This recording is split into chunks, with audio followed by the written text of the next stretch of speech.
감독님하고 같이 대화를 나눌 진행을 맡은 조영각이라고 합니다. 반갑습니다. 이 영화는 제가 알기로는 5월 22일 날 2014년 5월 22일 날 한국에 개봉을 했고요.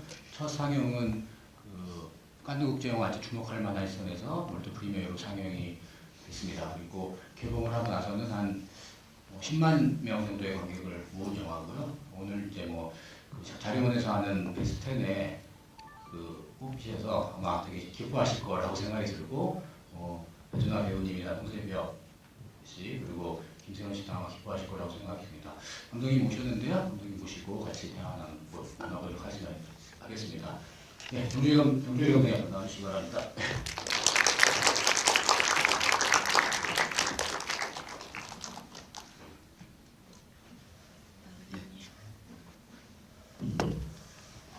인사 좀 부탁드릴게요. 안녕하세요, 정주리입니다. 어제까지 날씨가 따뜻하다가 오늘 갑자기 추워져서 어제도 추웠어요. 그래서요. 오늘 저녁에 많이 안 오시면 어떡하나 생각했는데 제 생각보다 훨씬 많은 분들이 와주셔서 정말 감사드립니다. 고맙습니다. 이 말 다 믿으면 안 되고요. 적다는 표현이라고 생각이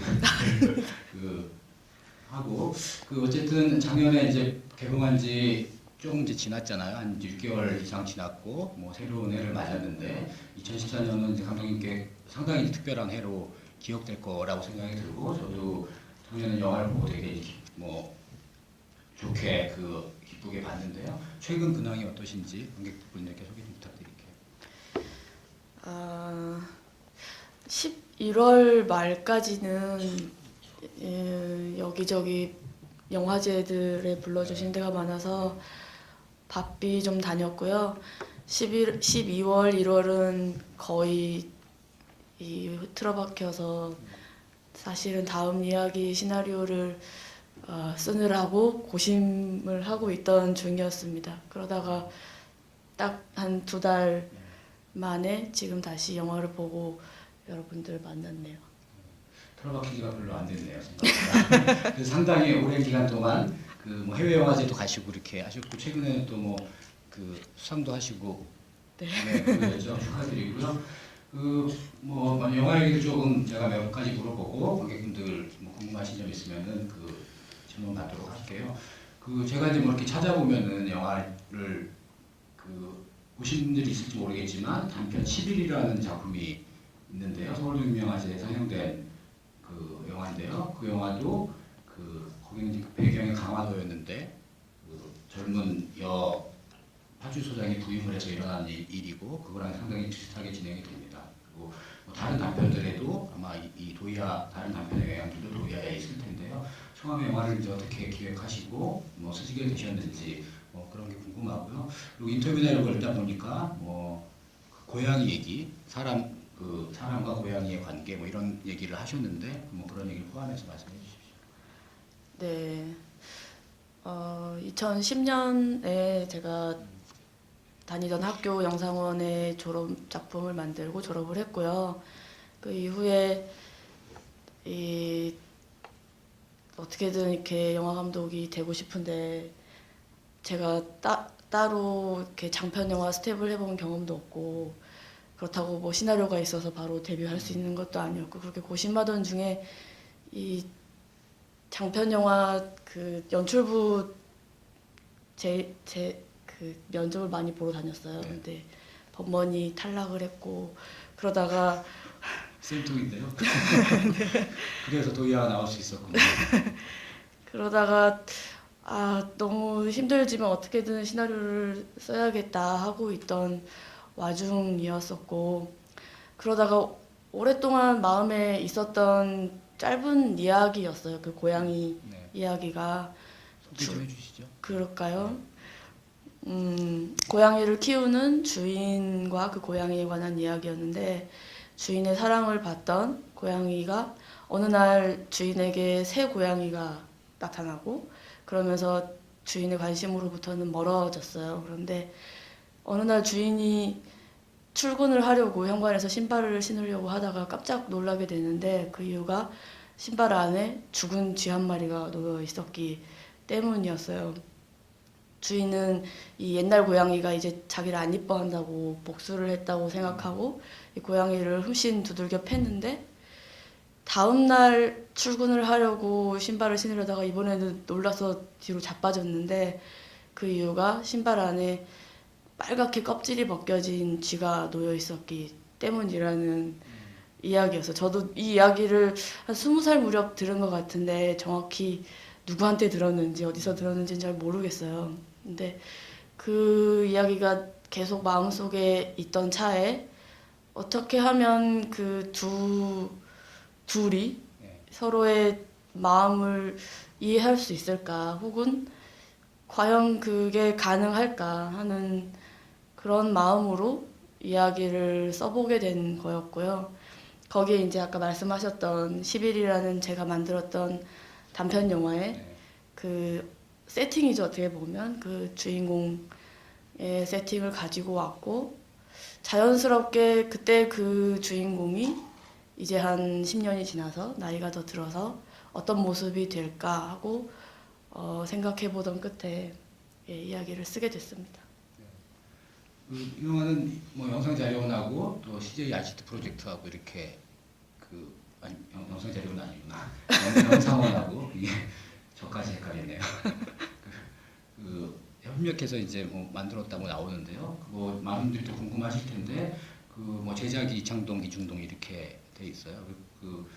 제가 알기로는 떨어졌는데 이창동 감독님이 같이 해보지 않으려 이렇게 해서 제작이 됐다고 하는데요. 그런 과정, 제작 과정 좀 설명해 주시겠어요? 네, 아까 말씀드렸듯이 시나리오를 쓰려고 안간힘을 쓰는데 잘 안 되고 하던 차에 제가 졸업한 한국예술종합학교와 CJ 엔터테인먼트 간의 산학협력 프로젝트였어요. 그게 첫 사업이 시작되던 차였고 거기에 일종의 트리트먼트 공모전 같은 것을 재학생들이랑 졸업생들 대상으로 있었고 거기에 응모를 했다가 그 5편에 뽑히게 됐죠. 그래서 한 4달여 걸쳐서 시나리오로 발전시키는 과정을 함께 그 5편의 작품들과 함께 거쳤고요. 그 사업은 마지막에 한 편의 시나리오를 골라서 영화로 만드는 제작을 하는 CJ와 영상원이 함께 제작을 하는 것이 최종 사업이었는데 그 시나리오 심사에서는 떨어졌어요. 최종 한 편이 된 영화는 뭔가요? 지금 한참 촬영 중인데요. 돌연변이라고 제목이 바뀌었는지 모르겠습니다. 근데 되게 재밌는 권호광 예. 엄청 재밌어요. 아홉 편인데 벌써 더 빨리 만들었네요. 이런 거를 전화위복이라고 할 수 있겠죠. 그러니까 좌절하지 말고 뭔가 꾸준히 하다 보면은 이런 이제 결과가 나올 수 있는 거니까 여러분들 희망을 잃지 마시고 정주희 감독의 사례를 보시고 이제 제작자가 이창동 감독이 나타나서 시작을 했으니까. 네, 어떻게 보면 그 심사를 이제 하셨던 분이시고 이창동 감독님이 자기가 떨어뜨리고 고양이처럼 은혜를 갚으셨군요.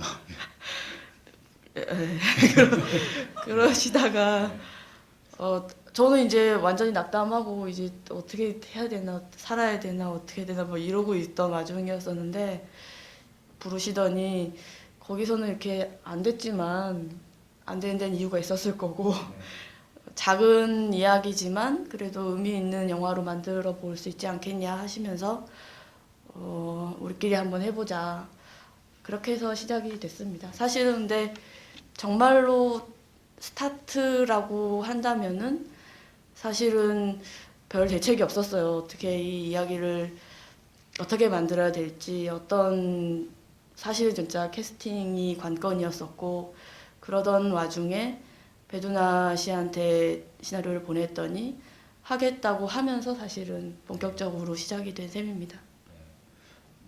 배두나 씨 또 김세론 씨도 어렵게 캐스팅이 됐는데 상당히 이제 조합이 잘 맞는 캐스팅이라고 평가를 받는 영화고요. 엔딩 크레딧에 쭉 보면요, 그 배우들의 매니지먼트 소속사와 매니저들이 쭉 나오잖아요. 배두나 씨만 없어요.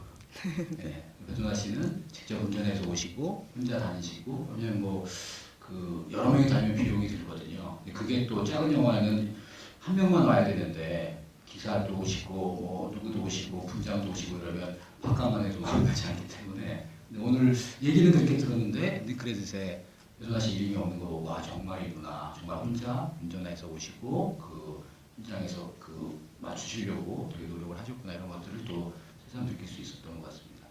뭐 지금까지 이제 제작 과정에 대한 얘기고요. 영화를 좀 들어가서 제가 첫 뭐 질문 하나 던지면 그 영화 이제 그 배경이 여수고 바다가 있고요. 그리고 날씨가 이렇게 뭐 그 여름인데 그렇게 무덥게 느껴지진 않고 인상적인 거는 처음에 뭐 영남이 배두나 씨가 차를 몰고 갈 때 비가 오고 또 그 나올 때도 비가 오잖아요. 그 영화 내에서는 그런 이제 날씨 때문에 영향을 받거나 이렇지는 않는데 그런 그 비 오는 설정 들어오고 나가고를 그렇게 설정하신 이유가 있을까요? 사실 첫 오프닝에 비가 왔다가 개는 네. 거죠, 사실은. 그게 나름대로는 굉장히 어떤 상징적인 의미를 부여하고 쓴 것이었고요. 비가 오고 있는 상황이 이제까지 그 영남이란 인물이 자신이 어떤 조건이나 자신의 상태 때문에 겪어왔던 그런 모습이었다면 이곳에 와서 그 비가 개고 활짝 개인 풍경을 보게 되는 혹시 뭔가 새로운 전기를 맞게 되리라는 그런 정도의 의미가 있었고요. 그리고 이제 곧바로 도희라는 인물을 만나게 되는 의미였었고요. 엔딩에서 다시 비가 내리는 것도 비슷한 의미예요. 어떻게 보면은 해피엔딩처럼 이야기가 결말 지어지는 것처럼 보이지만 사실은 이들에게 앞으로 있을 어떤 고난과 이들이 같이 있기 때문에 또 엮이게 될 운명들과 하는 것들이 염려되고 걱정되는 그런 마음으로 설정을 하게 됐습니다. 또 뭐 인물들을 보면 여기에 뭐 어떤 분은 이렇게 생각하더라고요. 아, 이 영화의 주제는 인권이다. 뭐 이렇게 그래서 그렇구나. 뭐 이렇게 생각을 했는데 뭐 표면적으로 보면은 이준호 동자도 나오고 뭐 이제 소수자라고 할 수 있는 동성애자도 나오고 또 그 폭력에 노출된 아동 뭐그 약간 이제 성장하기 직전에 중학생 정도로 설정된 이제 그 소녀가 나오는 거잖아요.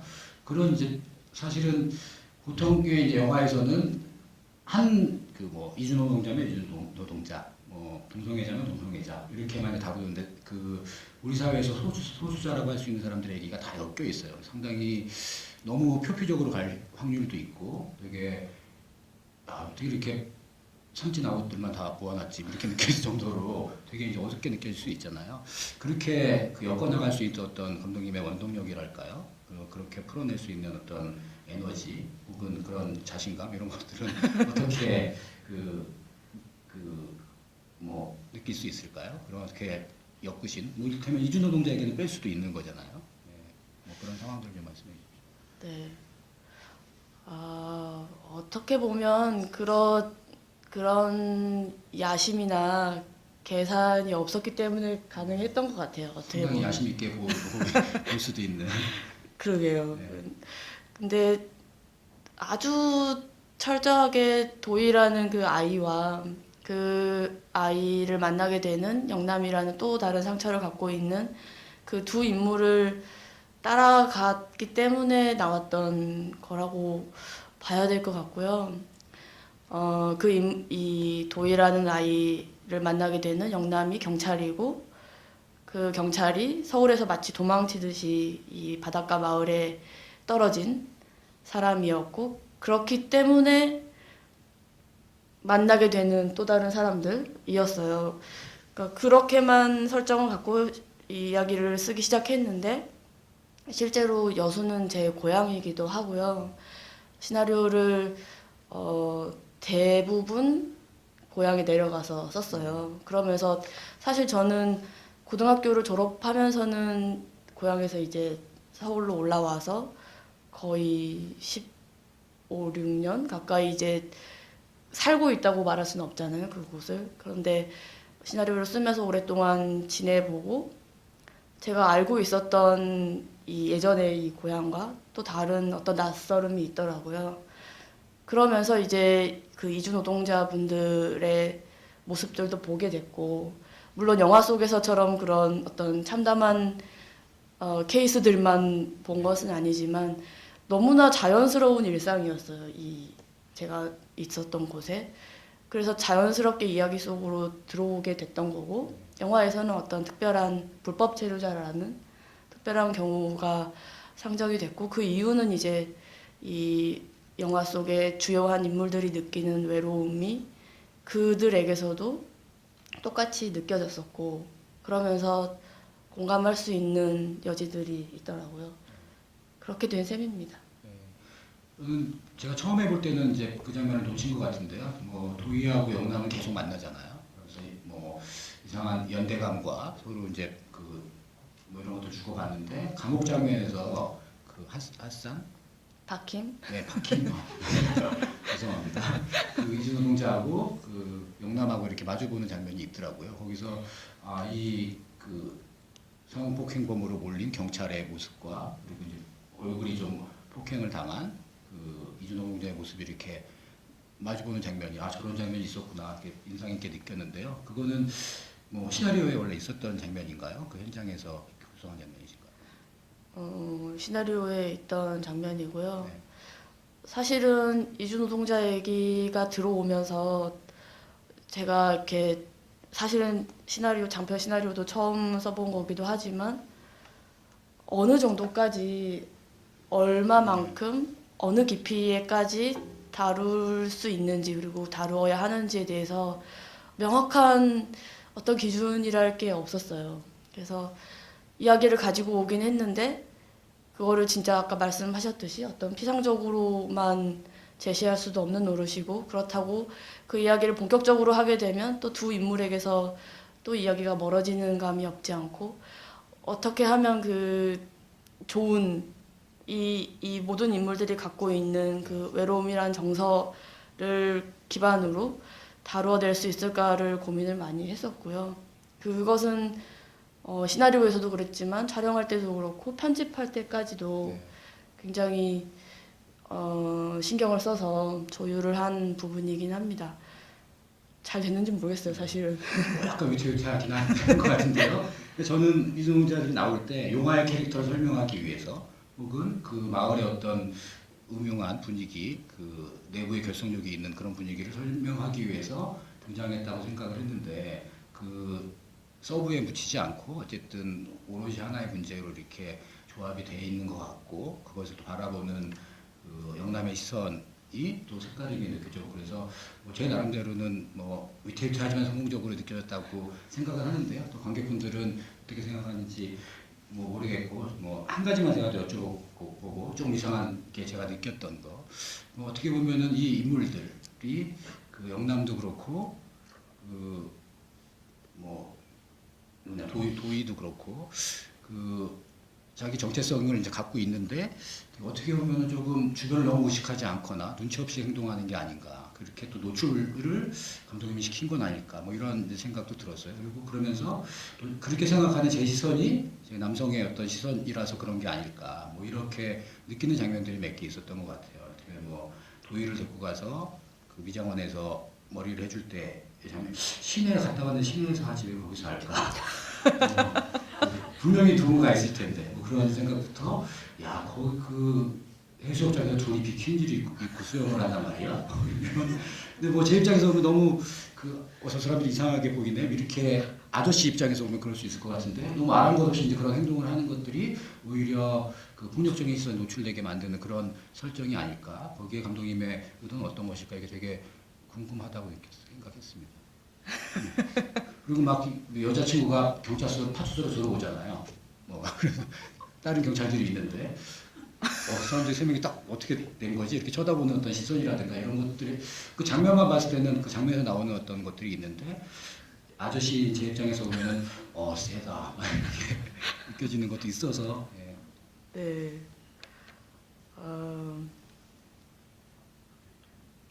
네, 미처 생각 못했네요, 제가. 정말요?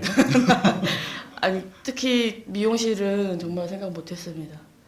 그냥 그 미용실 그냥 당연히 그 미용실이 섭외를 했으니까 한 번 더 찍는 걸로 그렇게 정리를 하시는 거예요. 네 그러고 보니 그러기도 하네요. 시내에서 할 수도 있었는데 그 시골까지 가서 머리를 할 필요가. 네. 예.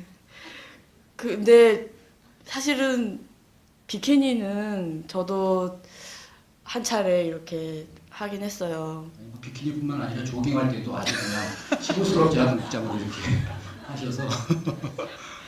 근데 이제 결국에 그렇게 하기로 하고 촬영까지 하고 이제 마지막까지 화면에 담은 이유는 영남이라는 어디까지나 영남이라는 인물의 일관성 차원이었어요. 그러니까 시선을 의식하고 뭔가 그러는 것도 있죠. 그러니까 술을 그렇죠. 병째로 안 사고 그렇게 했겠죠. 그렇게 소심한 성격이. 예, 그런데 근데 또 이제 이렇게 말씀드리면 어떨까요? 자기 집 안에서는 자기 하고 싶은 대로 하잖아요. 자기 집 안에서는 술을 먹고 취하고 하듯이, 그러니까 그 늘 혼자 있을 때조차 어떤 그런 시선이나 그런 것들에 막 둘러싸여서 강박적으로 있다기보다는 그것들을 자기 혼자 있을 때 자기 스스로는 놀 줄 아는 인물이기도 하고, 그런 차원에서 그래서 이 사람이 신경 쓸 것은 성수기가 아닌 비수기의 해수욕장을 가는 정도. 여름방학 직전에. 비키니는 포기할 수 없는 예. 그 몸매를 위해서는 조깅을 해야 되는 그런 사람이 아닐까. 뭐 그런 시선들이 약간 이상하게 느껴지기도 하면서 아 저럴 수도 있겠구나 뭐 이렇게 느껴지는 지점들이 있는 것 같은데요. 그것도 관객분들이 또 판단하시는 걸로. 네. 관객분들 뭐 질문 있으시면요, 손 들어주시면 마이크를 보내드리도록 하겠습니다. 지금 시간이 늦어가지고요, 빨리빨리 해야 됩니다. 네, 여기 계신 분, 모자 쓰신 분.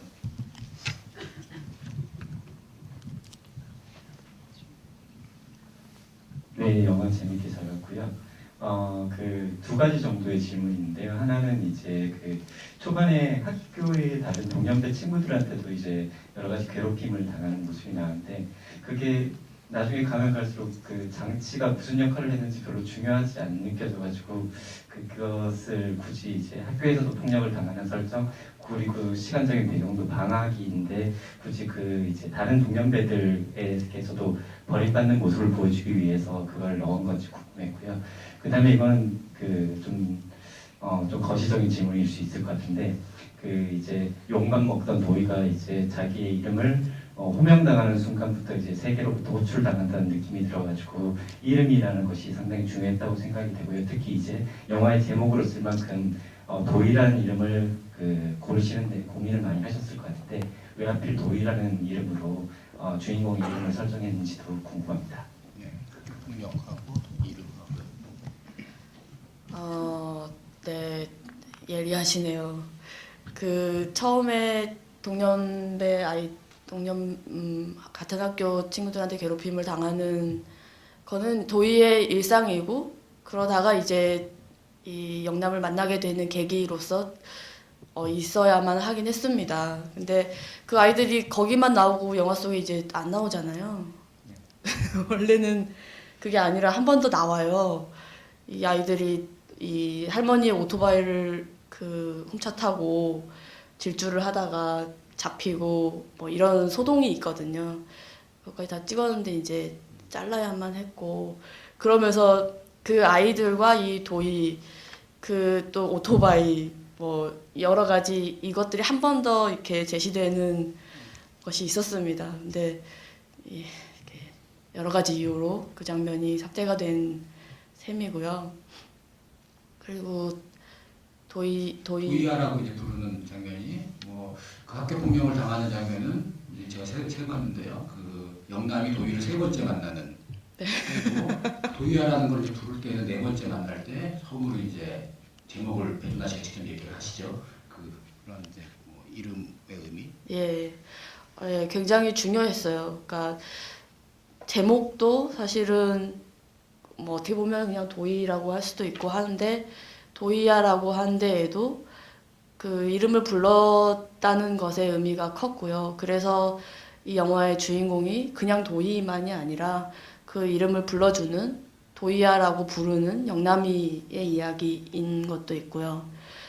그래서 그 순간 이야기가 시작된다고 생각했고, 그렇게 해서 관계를 맺게 된 두 사람에게 어떤 일이 일어나는지, 그리고 이야기가 끝난 이후에 또 이 사람들에게는 어떤 삶이 있을지 하는 그런 모든 것들이 이름에서 시작된다고 생각했습니다.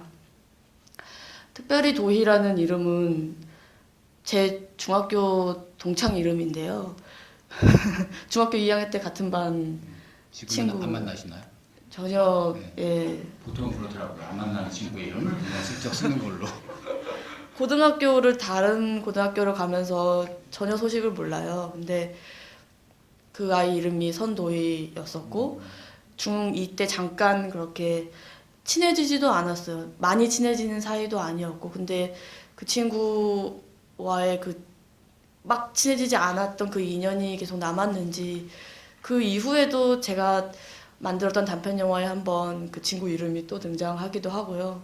그러다가 이 중학생 아이를 주인공으로 한 이 영화에서 자연스럽게 처음부터 도희라는 이름을 쓰게 됐고, 자연스럽게 처음부터 제목을 도희야로 했고, 어떻게 보면 제목과 함께 이야기가 시작됐다고 봐야 되겠습니다.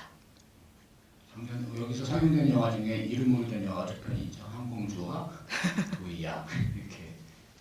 네, 여기 앞에 계신 분 아시겠습니까?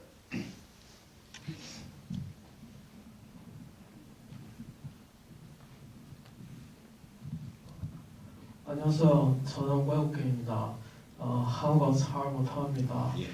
이 영화는 두 번째 보는데 진짜 작년의 최고 영화. 감사합니다. 정조리 감독님하고 이창동 감독님 다 좋아합니다. 그럼 질문 하나 있습니다. 경찰서장 베투나는 왜 이렇게 도희를 찾아왔습니다. 왔습니까? 사랑합니까? 아니면 영리 느낌이 있습니까?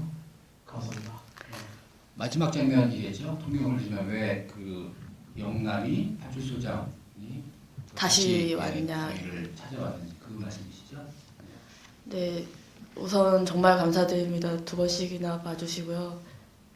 어느 나라 분이신가요? 중국 사람. 네. 네, 감사합니다. 왜 왔을까요? 사랑인가요? 연인인가요? 이렇게 물어보겠습니다. 이 영화를 찍기 전에 저희 스태프들이랑 준비를 할 때 한 차례 그런 류의 이 대담을 한 적이 있어요. 네. 저희 연출팀, 제작팀들이랑 같이 시나리오를 놓고 뭐 의미나 뭐 이런 거 궁금한 점들 이런 데에서요. 그때도 비슷한 질문이 나왔었던 것 같아요. 그러면서 이제 밝혀라. 이들이 사랑하냐 이런 스태프들이 이제 감독님을 추궁하는 네, 상황인 거죠. 이런 얘기도 있었고, 저는 영남이 제가 생각하기에는 영남이 도저히 외면할 수 없어서 돌아갔다고 생각합니다. 그러니까 글쎄요, 사랑해서 간 건지 뭐 불쌍해서 간 건지 뭐 모르겠어요. 그거는 그렇게 그 무엇이라고 얘기를 한다 하더라도 또 뭔가 남을 거라고 생각하고, 다만 확실하게는 그 아이를 거기 그렇게 놔두고 자기 혼자 떠나는 것을 도저히 스스로 용납이 되지 않고 외면할 수 없어서 계속 마음속에 남을 거고 해서 자기도 어떻게 될지 모르지만 다시 가서 만나는 거를 선택하지 않았을까라고 생각합니다.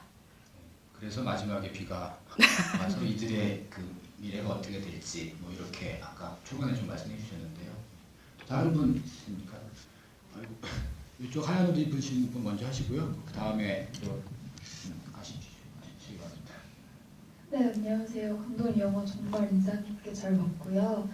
제가 궁금한 건 초반에 그 인트로 부분에서는 그 영남이 마을로 들어갈 때 차 안에서 바깥 풍경을 바라보는 게 카메라 워킹이 그렇게 되더라고요. 근데 끝에서는 밖에서 이렇게 안으로 들어와서 차 안속을 비추는 것처럼 이렇게 대조가 되는데 혹시 어떤 의미가 담겨 있는 건지 궁금합니다. 이걸 이제 고맙습니다. 팔로가 뭐 그렇게 예. 하죠. 네. 특별히 그 두 장면을 이렇게 대꾸해서 생각해 보진 않았어요. 그런데 보셔서 아시겠지만 차 안에서 시작하는 영화고 또 차로 끝나는 영화고 또 비슷한 그 샷이 반복되는 것도 있습니다. 그거는 이제 나름대로 어떤 욕심이겠죠. 그런 대꾸를 하고 싶어 하는. 그런데 특별히 마지막에 이 도희의 얼굴에서 카메라가 머물다가 이렇게 바깥에 있는 카메라가 지나가는 마치 차를 놓아주듯이 그 장면은 그 도희가 그렇게 지금 그렇게 자고 있는 모습을 보여드리고 싶었어요. 그러니까 이렇게 비가 오고 이전에 이 난리가 있었고 하는데 얘는 지금 이 순간 이렇게 편안하게 새근새근 세상 모르게 자고 있고 그 모습을 또 뭐랄까요 이렇게 귀엽게 뭐 혹은 사랑스럽게 보고 있는 얼굴이 아니잖아요 영남이. 거기서도 또 어떤 착잡함도 느껴지고 하는 것들을 관객분들이랑 함께 느끼고 싶었고 그게 또 여전히 이 순탄치만은 않을 또 거기서만 그래, 하늘이 미래. 또 그런 거죠. 예. 그런 좀 복잡한 심사들이 담기면 어떨까 하는 마음에서 만든 장면입니다. 카메라가 안에 있을 때는요 차가 천천히 가고요. 카메라가 빠지면 차가 되게 빨리 가요. 엔딩 장면 되게 빨리 가요. 예, 그분 지금 지금 앞에 손 드신 분이. 저도 영화 되게 재밌게 잘 봤고요. 저는 아까 첫 번째 질문자분이 질문할 때 잠깐 생각나는 질문인데 그 도희라는 이름뿐만 아니라 영남이라는 이름도 사실 여성 캐릭터인데 중성이라기보다는 남성에 좀 더 가까운 이름인 것 같은 느낌이었거든요. 그래서 그 이름을 정하시게 된 계기가 어떤지 궁금하고 또 영화 장면 중에 할머니가 죽는 장면이 처음에 저 나왔을 때 약간 도희가 뭔가 꾸몄을 거라고 생각을 했었거든요. 근데 끝까지 그냥 무는 장면으로만 끝나고 중간에 홍세벽 배우님께서도 뭐 걔가 눈 뒤집어진 걸 자기가 봤다 뭐 이런 대사도 잠깐 나왔었는데 별 다른 해명 같은 거 없이 그냥 영화가 끝나더라고요. 그래서 혹시 생각해도 다른 비하인드 스토리가 있으신지 궁금합니다. 어떤 분은 그런 말도 들었어요. 이야기는 호남에서 이루어지는데 주인공 이름이 영남이라고. 깜짝 놀랐는데 너무 하시네요. 정말. 이게 의미가 있다고 그러시더라고요. 영남이라는 이름은 제 이 영화를 편집한 이영님이라는 친구의 별명이에요. 영남이가. 그 친구의 별명이기도 하고 그러니까 특별히 막 큰 의미는 없었고 하지만 남성적인 느낌에서라기보다는 사실 저는 이 친구의 별명을 이 주인공 이름으로 써야겠다 하고는 어울린다고 생각했고 한편으로는 영남인 것 같다 이런 느낌 있잖아요. 그런 감독님이 또 말장난을 시작하셨습니다. 그런 차원에서 재밌다고 정도 생각을 했습니다. 그리고 할머니.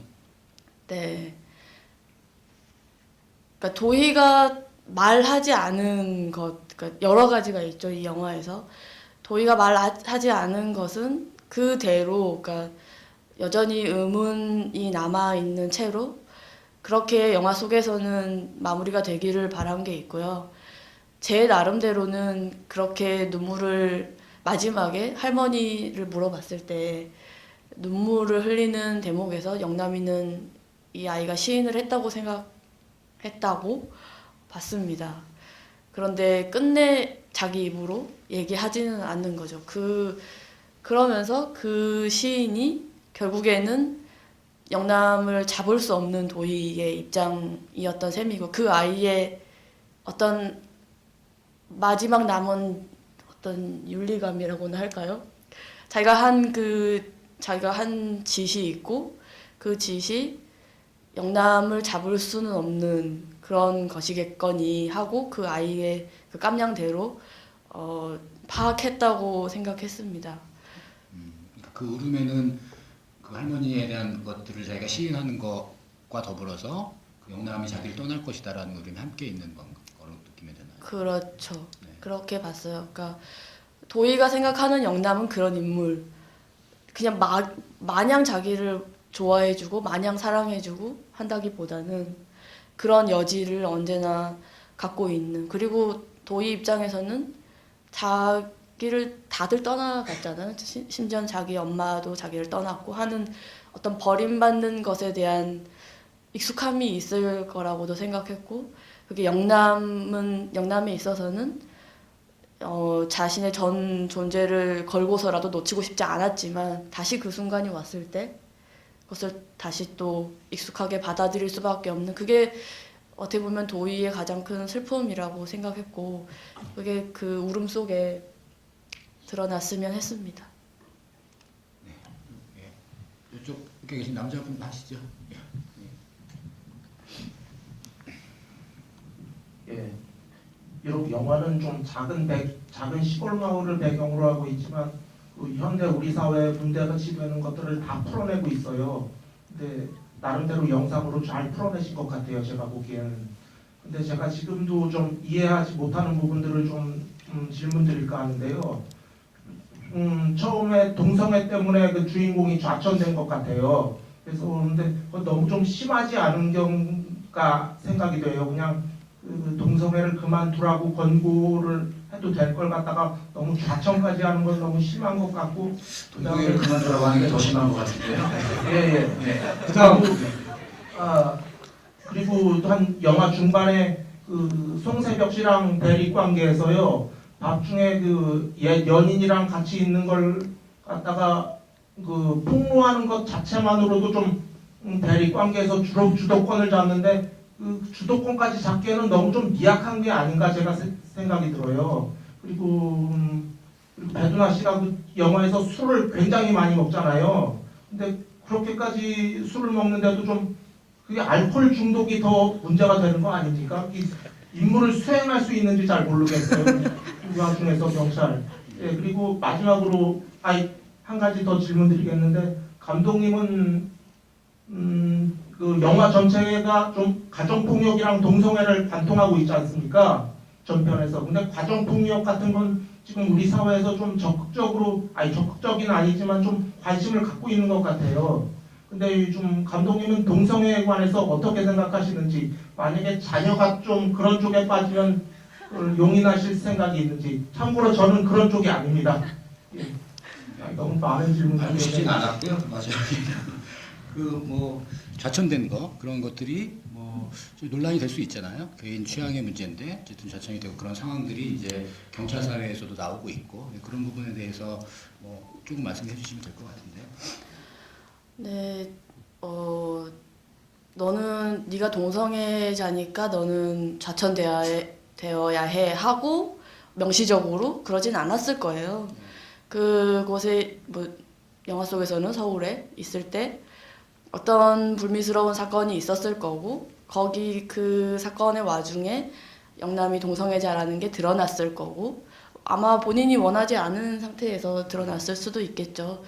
그러다가 이제 그게 오히려 더 이슈가 되고 그게 더 오히려 시끄러운 이야기가 되고 하면서 그런 것들을 정리하는 차원에서 다른 곳으로 발령을 시킨 정도라고 보셔야 될 것 같고요. 그것이 그렇지만 이제 공공연하게는 자기들끼리는 진짜로 속내가 무엇인지 저는 그게 어떤 이런 관료 사회의 한 모습이라고 생각해요. 진짜로 정말로 이 속에서는 그런 것들 때문에 그런 지독한 편견들이나 선입견들 때문에 실제로 그런 일들을 하면서도 겉으로는 또 그렇지 않고 하는 정도의 일이었을 거라고 생각하고요. 그리고 씨가 술 마시는 뭐 그런 과하게 먹는 거 아니냐. 뭐 과하게 먹죠. 많이 먹습니다.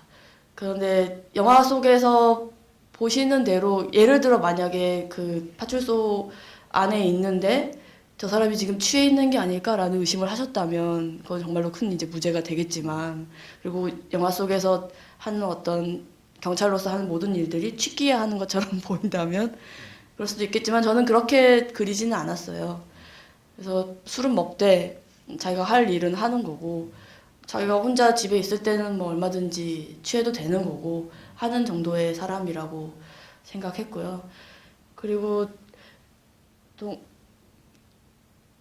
너무 심한 게 아니냐고 아까 하셨던 게 동성애 자라서 그 용화관 그 주도권, 네네.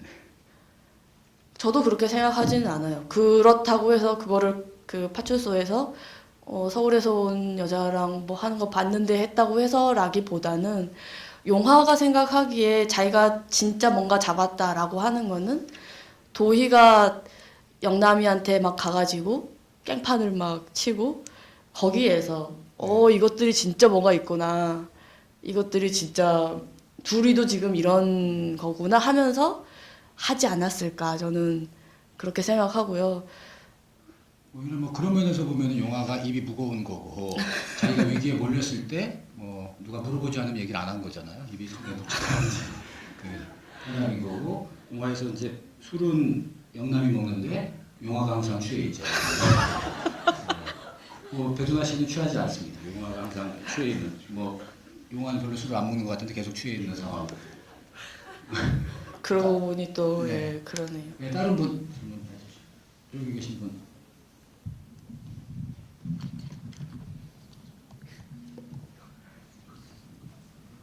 네, 감독님 영화 되게 긴장하면서 잘 봤습니다. 네, 개인적으로 제가 남자의 시선이라 그런지 좀 불편하게 느껴졌던 부분들이 있어가지고요.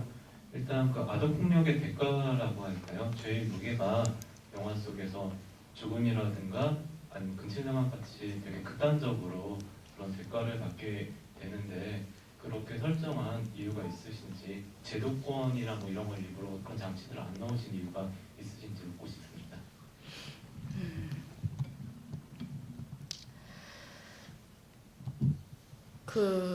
네, 어떤 분한테 그런 말씀을 들었어요. 이 영화에서처럼 이렇게 어떤 사적인 구제라고 칭한다면 영남이가 도희를 대하고 하는 게 우리 현실에서 방법이 그거밖에 없냐고 생각하냐고 물어보시더라고요. 그러니까 이게 이상적인 경우라고 생각하느냐, 어떤 제도권의 어떤 공적인 차원에서의 이런 해결은 할 수 없는 어떤 그런 비관이 있느냐 하고 물으셔서 절대로 그렇지는 않습니다. 절대로 이게 좋은 방법이라고도 생각하지 않고요. 저는 그냥 굉장히 어떻게 보면 특별한 두 인물을 다룬 셈이죠. 가능한 한 그 인물을 우리 현실에 있는 인물인 것처럼 여러분들이 느끼시기를 바랬고, 저도 그 선상에서 그리기를 바랬던 것이고요. 근데 어쩔 수 없이 특수한 경우라고 봐야겠죠. 이야기 속에 등장하는 경우니까요. 저는 다만 이 도희라는 아이가 할 수 있는 어떻게 보면 한 번도 사랑을 받아본 적이 없는 어떤 관심과 애정의 대상이 되어본 적이 없었던 아이에게 그 일말의 어떤 다정함과 그 관심이 주어졌을 때 그 아이가 얼마나 극단적으로까지 변할 수 있는지, 그것을 놓치고 싶지 않아서 무슨 짓을 할 수 있는지 하는 것을 가급적이면 설득력 있게 보여드리고 싶었고, 그 차원에서 할머니가 죽는 이런 사건도 발생하는 거고요. 또 마지막에 이 아이가 이 모든 것을 원래대로 혹은 자기가 생각하기에 좋은 방향으로 돌려놓기 위해서 할 수 있었던 일이 무엇일까, 자기가 할 수 있는 일이 무엇일까를 고민한 끝에 그런 방법을 궁리해냈다고 저는 생각했습니다. 하지만 절대로 그렇죠. 제도권의 힘을 뭐 어떤 상황이 오면 당연히 빌려야 되겠죠. 이 영화에서 뭐 중요한 말씀을 해주신 것 같고요. 그 영남이 경찰인데 그리고 그 동네에서는 가장 이제 높은 위치에 있는 가장 권력을 가지고 있는 사람으로 등장을 하죠. 그 동네 아저씨들이나 나이 든 사람보다. 근데 그럼에도 불구하고 이 사람의 포지션은 항상 그 힘없는 개인, 이 제복을 입고 있는 개인의 입장에서 도의를 바라보고 그리고 항상 그 남성의 시선에서 소수자로서 위치하는 어떤 상황이 계속 연출되거든요. 이제 그런 이를테면은 그 파출소가 어떤 그 마을이 어떤 우리 사회 구조라면은 이 사람은 그 제도의 영향 안에 있지만 거기서 소외된 어떤 인물처럼 보일 수 있는 사람으로 되어 있습니다. 그래서 영화가 좀 더 다층적으로 보일 수 있고 어떤 사회 문제들을 이렇게 집약해서 보여주는 단면이라고 느낄 수 있을 것 같고요. 근데 또 어떤 분은 야, 저 거짓말이다 이렇게 얘기하시면 뭐 또 그분 입장에서는 거짓말이 될 수 있는 거겠죠. 그렇기 때문에 영화가 좀 읽혀질 수 있는 여지들이 많은 것 같고요. 예전에 이제 감독님이 만드신 10일이라는 단편에도 젊은 파출소장이 와서 여기서는 좀 덜한데 여기 이 영화에서는 그래도 그 파출소의 직원들이 많이 소장님을 좀 따르는 그 마을과의 충돌을 막아주는 완충작용을 하는데 거기서는 거의 긴장감에 있는 이제 단편에서는 그런 모습을 보여줬거든요. 조금 더 현실에 가깝게 가려고 노력을 하셨다고 생각이 들고 현실에서는 아마 감독님이 그 위치에 있었다면은 다른 경찰에 신고를 하거나 뭐 이럴 수 있는 상황을 만들 수 있었을 텐데 영화적으로는 이런 여러 가지 상황들이 모여서 도희에게 어떤 영향을 줬을까, 도희가 왜 그런 캐릭터가 있을까 이렇게 생각해 볼 수 있지 않을까. 그게 또 우리에게 영화를 보는 이제 재미이고 어떤 캐릭터들을 파악해가는 것이 아닐까라고 생각이 듭니다. 질문, 예, 손을 너무 이렇게 손을 많이 드시다니. 마이크 가까이 있는 안경 이쪽, 저 뒤에 계신 분이 먼저 하신 것 같아요. 예. 아니. 감사합니다. 네. 영화 재밌게 봤고요. 제가 궁금했던 거는 도희가 이제 나중에 자기 그 계부 전에 영남이 경찰서에 갔을 때 저희가 같이 가서 이렇게 조사를 받잖아요. 근데 그때 영남이 뭐 어디를 만졌냐 이런 질문을 할 때 약간 도희가 약간 모자란 것처럼 이렇게 인형을 좀 그렇게 만져서 결국에 영남이 갇히게 됐는데 그 후에 계부를 자기가 이제 잡아 넣으려고 약간 계략을 써가지고 했잖아요. 그렇게 그런 장면을 보면서 애초에 왜 영남 이렇게 했냐고 물어봤을 때 그때는 약간 바보처럼 하다가 나중에는 반전 영화처럼 너무 똑똑하게 하고 약간 거기 약간 위화감이 조금 있었거든요. 그래가지고 그거에 대한 감독님 생각이랑 또 나중에 그 젊은 남자 경찰이 도희가 약간 어린 괴물 같다고 했는데 여기도 뭔가 감독님의 의도가 도희가 이제 그런 아이다라는 것을 의미를 하시는 건지 그것도 약간 궁금합니다. 네. 처음에 조사받을 때 그 장면은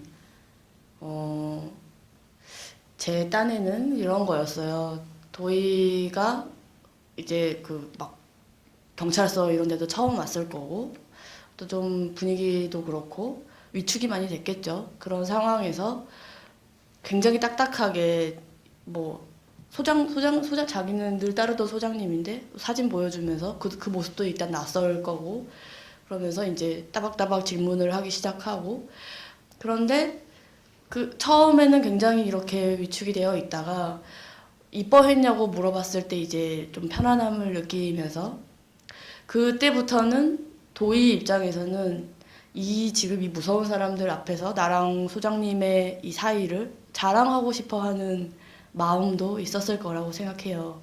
그러면서 이제 얼마나 이뻐했는지, 우리가 어떻게 서로 좋아했는지 하는 것들을 자랑하고 싶은 거죠. 뭐 그 마음의 바탕에는 그러한 관계가 더 특별한 관계라는 그런 것도 있었을 거고, 도희한테는. 그런 차원에서 얘기들을 해 나가다가 그때까지만 해도 아마 몰랐을 거예요. 지금 이 무엇 어떤 의도를 가지고 자기한테 질문을 하는 것인지, 그리고 만약에 자기가 이렇게 해서 일이 어떻게 돌아가는지 아마 그런 걸 몰랐겠죠. 그렇게 대답을 하다가 마지막에 가서야 뭔가 좀 이상하다 정도의 느낌이 있었을 거라고 생각하고, 그게 이제 집으로 돌아오는 순찰차 안에서 왜 정작 잘못은 아빠가 했는데 나를 때린 사람은 아빠고 그런 사람은 풀려나고 소장님은 감옥에 가야 되는지에 대한 구체적인 의문이 들었을 거라고 생각하고, 그 장면이 저로서는 도희가 이 상황을 파악하게 되는, 뭔가 결심을 하게 되는 전기가 되는 장면이라고 생각했습니다. 네. 그 권순경인가요? 권순경이 영남한테 예. 도희가 어린 괴물 같다 이런 얘기를 할 때 이제 또 영남은 그 얘기를 듣고 차에서 내리잖아요. 그런 상황도.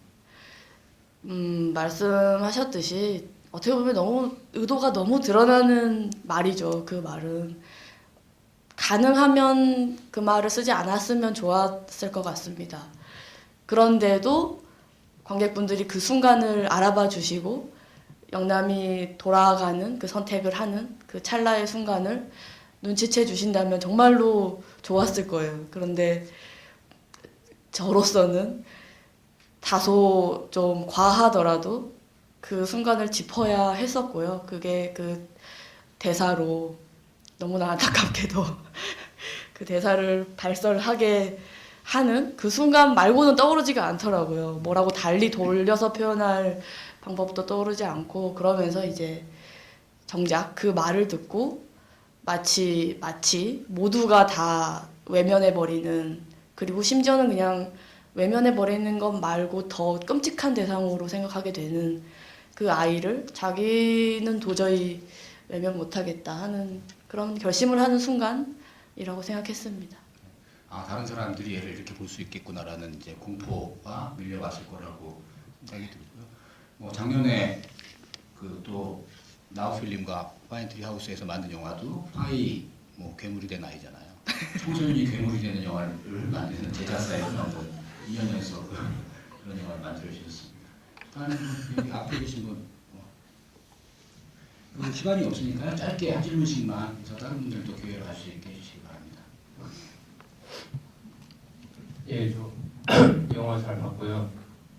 저 질문 드리려고 그러는 게 앞에 내용에서 계속 좀 반복돼서 나왔는데 그래도 약간 미진한 느낌이 있어서 좀 더 디테일한 질문을 드리고 싶은데, 방금 전에 그 도희가 괴물인 것 같다고 한 부분에 대해서 지금 감독님이 답변을 해주셔서 어느 정도 해소는 됐는데, 그러니까 제가 하나 여쭤보고 싶은 게 그러니까 도희가 그런 괴물성을 갖는 게 감독님이 보실 때는 어떤 아이도 충분히 어떤 본성에서 그런 상황에서는 그런 식으로 표출될 수 있고 그런 성격으로 변할 수 있다는 거를 한편으로는 보여주시고 싶은 부분도 있었던 건지, 아니면 그냥 얘가 오죽했으면 그랬겠어요에 대한 그냥 그 얘기만 하고 싶어서 그 괴물성에 대한 얘기를 하신 건지, 아니면 원래 그런 그러니까 방금 조형각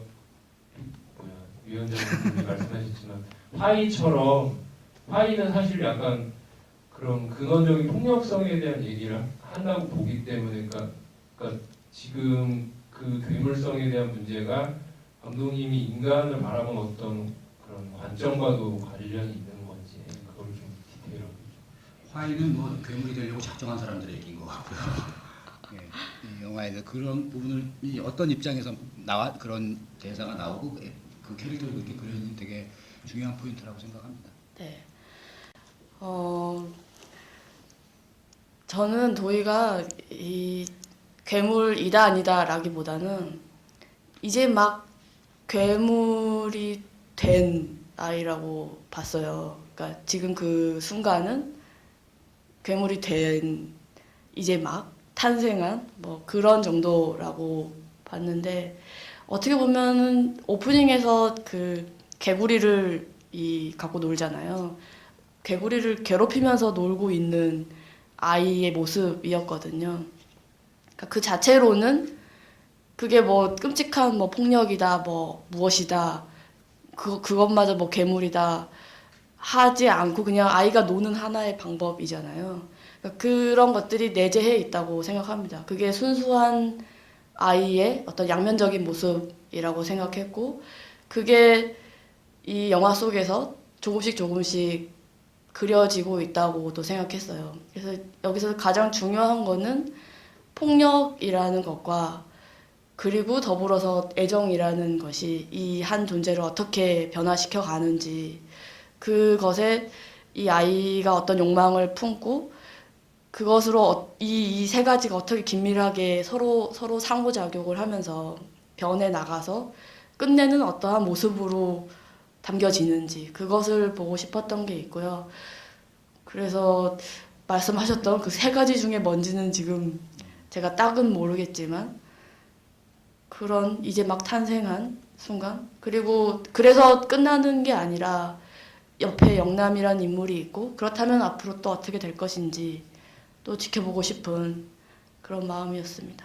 뭐 그거를 이게 어떤 본성이다, 인간의 본성이다, 어떤 상황에서 그렇게 만들어졌다 이렇게 단정하기보다는 그런 여러 상황에서 이미 괴물이 됐거나 될 가능성이 있는 상황, 그 도의를 보여주셨다는 얘기인 거죠. 예. 뭐 한두 분 정도만 더 받고 마무리하겠습니다. 아까 하셨고요. 안 하신 분, 예, 저쪽에 계신 분 하시죠.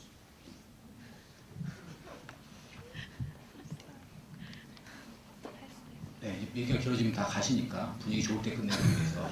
예. 네, 영화 정말 잘 봤습니다. 짧게 하나 질문 드리면은 그 마지막 부분에 도희가 이제 아빠에게 복수를 하기 위해서 이제 그런 장면이 있었는데, 복수의 방법을 그렇게 그러니까 정하신 의도가 혹시 있으신지. 물론 이제 그 상황에서 아까 사적 복수라는 얘기를 하셨지만 그런 고립된 환경에서 사랑받지 못하고 자란 아이가 그러니까 생각할 수 있는 그런 방법이 뭐 그런 하나의 극단적인 방법이었을 수도 있겠지만, 다른 가능성도 충분히 생각하셨을 수 있는데 굳이 이제 그것을 어찌 보면 굉장히 논란을 불러올 수도 있는, 그러니까 리스크를 안고 그 방법을 선택하신 이유가 있는지 궁금합니다. 이 영화에서 경찰서장을 맡은 문성근 선배님한테 그 역을 해주십사 하고 시나리오를 보여드렸더니 나중에 저한테 그러시더라고요.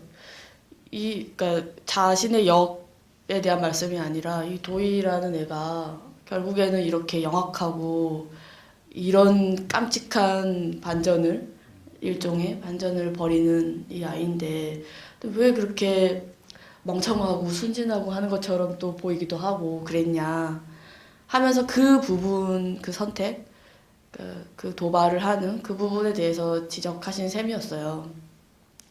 그때 제가 드렸던 말씀이, 그 선택이 걔가 그 머리에서 할 수 있는 가장 최선이자 최악의, 우리가 보기에는 또 최악의 선택이었다. 어떻게 보면은 그 아이로서는 필연적인 선택이었던 셈이죠. 그 방법밖에는 없다고 생각하는. 그러면서 당연히 저도 일단은 아이가 그런 짓을 벌인다는 게 너무나 끔찍한 일이고, 그 일 자체로. 그리고 아까도 고양이 얘기를 잠깐 말씀드렸지만, 마치 이 껍질을 빨갛게 벗겨서 이 주인의 신발 안에 놓았던 이것은 처절한 복수가 아니라 이 고양이한테는 먹기 좋게 주인이 그냥 바로 먹을 수 있도록 껍질을 벗겨서 놓아둔 그런 친절이었었던 거거든요. 그게 둘의 사이를 다시 회복할 수 있는 유일한 방법이라고 생각했겠죠. 그에 상응하는 정도의 도희가 생각할 수 있는 최선의 방법이라고 생각해서 그것만이 영남을 온전히 구해낼 수 있는 방법이겠구나. 근데 한편으로는 왜 그 용화가 자고 있고 이렇게 그 자는 방으로 걸어서 이렇게 내려다보는 장면이 있잖아요. 한편으로는 그 장면에서 관객분들이 죽이려고 그러나? 라고 생각해 주시길 바란 것도 있어요. 그러니까 어떻게 보면 영화 속에서 또 이야기 속에서는 그게 맞는 방법인 것처럼 보여질 수도 있잖아요. 당연히 그런 식으로 그런 처절한 복수를 하는 것처럼. 근데 실제 도희라는 아이가 벌일 수 있는 짓은 아닐 것 같았어요. 그런 이유가 아니라 할 수 있는 그리고 가장 완벽한 자기가 생각하기에 그런 차원이었습니다. 예, 마지막 한 분만 더 하도록 하겠습니다. 저쪽 끝에 계시는 손님.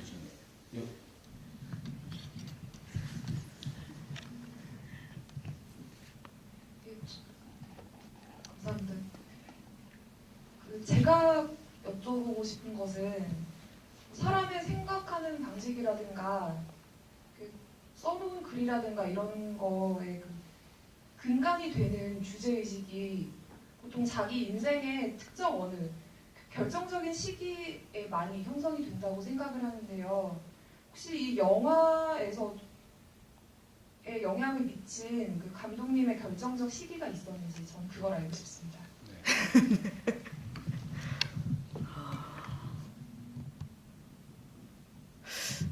네. 아마 그 무렵이었을 것 같아요. 그 고양이 이야기를 지금 제가 추정컨대 20살 무렵에 들었다고 생각하는데요.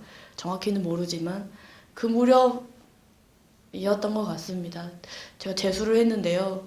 재수를 하고 고향에서 한 번도 이제 서울 같은 데는 안 와봤다가 대학에 오면서 서울에 오게 되고 혼자 살게 되고 그러면서 있었던 그 짧은 몇 년 제가 그렇게 2년 다니다가 제적당하고 다시 고향으로 내려가야 했었는데 저도 퇴학당하니까지. 네. 그 짧은 한 2년 정도에 겪었던 일들, 생각했던 것들 그런 것들이 아마 두고두고 계속 남아있는 것 같고요. 가장 크게 뭐라고 해야 될까요? 관심이 있다고 할까요? 혹은 계속 고심하게 되거나 이렇게 생각하게 되는 감정이 어떤 사람이 다른 사람에게 당하는 모욕이라던가 그게 이제 어떤 형태로는 폭력의 형태일 수도 있고 어떤 무시의 형태일 수도 있고 여러 가지 차원에서 상대방에게는 어떤 안 좋은 결과가 될 수도 있고 끔찍한 상황일 수도 있는 그런 그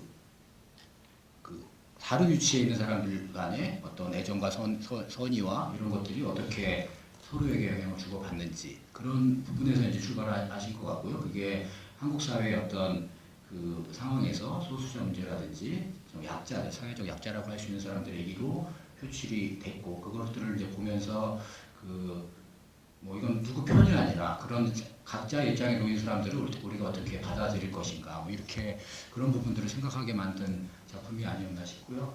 감독님 뭐 많은 관객분들도 만나셨고 뭐 자료원에서도 만났지만 해외에서도 뭐 반응을 보셨을 텐데요. 일반적인 거 말고 조금 한국하고 다르게 느꼈거나 그런 뭐 색다른 반응이 있었으면 소개 좀 해주시겠어요? 정말로 생각보다 깊이 영화의 이 이야기에 공감을 하시더라고요. 정말 저는 그런 상황은 예상치 못했던 상황이었고 어떻게 보면 굉장히 작고 우리끼리의 굉장히 지엽적인 얘기를 했다고 생각했는데 그게 보도 듣도 못했던 사람들한테 그런 공감을 얻게 돼서 놀랬고요. 그게 뭘까 생각을 해봤더니 이 영화 속에 있는 인물들이 느끼고 있는 어떤 외로움이라는 정서를 그 정서에 공감하시는 것 같았어요. 그러니까 누구나 사람은 외로움을 느끼잖아요. 혼자 있어서 외롭기도 하고 누가 같이 있어도 외롭기도 하고 하는 그것에 공감을 하는 게 아니었을까 하는 생각들을 했고요. 물론 이제 어디를 가나 꼭 나오는 질문 중에 하나는 한국에서 정말 그런 일들이 벌어지냐 였는데 그때마다 100% 허구라고 대답을 하곤 했습니다. 어디서나 아마 이런 어떤 특정한 조건들을 벗겨내고 나면 겪을 수 있는 또 가질 수 있는 감정들이 아닐까 하고 저도 나중에서야 그렇게 생각을 해봤습니다. 지금 영화를 끝내신 지 조금 이제 됐고 이제 뭐 그 동면을 하신 지 한 2달밖에 안 되셨다고 하는데 그 2015년 계획은 어떻게 되시고 혹시 이제 다음 작품 계획이 있으시다면 그 어떤 얘기를 어떻게 푸실 계획이신지 또 말씀해 주시죠. 네, 이건 정말로 야심차게 이 돌아오는 여름 배경으로 다음 영화를 찍고 싶다는 이 계획을 갖고 있고요. 그것을 위해서 봄 안에는 그러니까 겨울 안에 봄이 시작되기 직전까지는 시나리오가 나와야 되지 않을까 하는 마음으로. 시나리오가 안 나왔는데 여름에 찍으시겠다는 겁니다. 이게 꼭 여름이 아니더라도 한 10월 정도 돼도 여름 분위기는 나더라고요. 하여튼 굉장히 진짜 생각할수록 야심찬 계획인 것 같고요. 그런 차원에서 시나리오를 쓰고 있는 중입니다. 이번에는 한 18살 이제 막 성인이 곧 되어가는 정도의 여자아이와 40대 후반에서 50대 초반 정도 되는 중년 여성 이 주축이 되는 어떤 심리적인 관계들을 다루는 그런 이야기를 쓰고 있고요. 근데 도희아의 속편은 아닙니다. 속편이라고 얘기하는 줄 알았어요. 네, 아무튼 뭐 감독님 열심히 준비하실 거라고 믿고 다음 작품 뭐 기대한다는 의미에서 박수 좀 부탁드리겠습니다. 네. 고맙습니다. 네, 관객분들도 끝까지 대화에 참여해 주셔서 감사드리고요. 네, 감사합니다. 감사합니다.